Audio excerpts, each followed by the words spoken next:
Singapore match হারলেও Asian কাপের মূল পর্বে খেলার স্বপ্ন টিকে আছে বাংলাদেশের। অক্টোবরে হংকং ও ভারতের বিপক্ষে ম্যাচগুলোতে ভালো করে ঘুরে দাঁড়াতে আত্মবিশ্বাসী দলের তারকা তপু বর্মন। ভক্তদের উন্মাদনা যোগাচ্ছে অনুপ্রেরণা। হামজা সুমিত্রা আশায় সবার মধ্যে আরো ভালো করার তাড়না দেখছেন তিনি। তপু বর্মন এখন স্পটলাইটে, আরও বেশি দায়িত্ব তার কাঁধে। বড় ম্যাচে জামাল না থাকায় অধিনায়কত্বের দায়িত্ব সামলান ফাহমিদুল, সমিত, হামজা আশায় দল নিয়ে যেমন প্রত্যাশা বেড়েছে তেমনই চাপ বেড়েছে এই ডিফেন্ডারের উপরও। তবে সবকিছু ছাপিয়ে ফুটবলের নতুন উন্মাদনা থেকে অনুপ্রেরণা পাচ্ছেন তপু।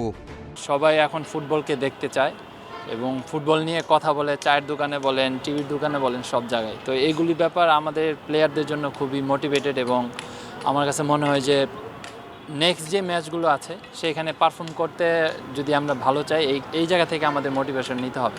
সিঙ্গাপুর ম্যাচে হারের আক্ষেপ নিয়ে পড়ে থাকতে চান না তপুর। নজর এখন সামনের বড় ম্যাচগুলোর দিকে। তার আগে সেপ্টেম্বরে ফিফা উইন্ডোতে শক্তিশালী দলের সাথে খেলে সারতে চান প্রস্তুতি।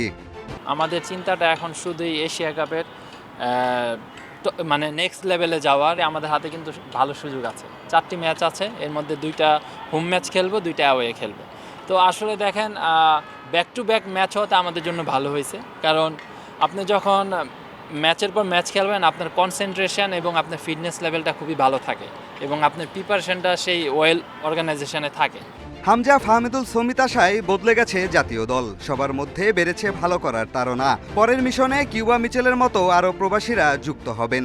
দলের মধ্যে এমন সুস্থ প্রতিযোগিতা উপভোগ করছেন তপু। আমার কাছে আপনার পজিটিভ কম্পিটিশন, আপনি যখন আপনার লেভেলের এবং আপনার লেভেলের ভালো প্লেয়ারদের সাথে আপনি টিমে থাকবেন এবং আপনি প্র্যাকটিস করবেন, ডেফিনেটলি আপনার ওই জায়গা থেকে ইমপ্রুভ করতে হবে। জাতীয় দলের মিশন শেষ, লিগের ব্যস্ততাও নেই। ফুটবলারদের মধ্যে ছুটির আমেজ। অভিজ্ঞ তপুর চাওয়া সতীর্থরা ফিটনেসে উন্নতি আনবেন, স্কিল নিয়ে কাজ করবেন। পিয়াস সাহা, ইন্ডিপেন্ডেন্ট নিউজ, ঢাকা।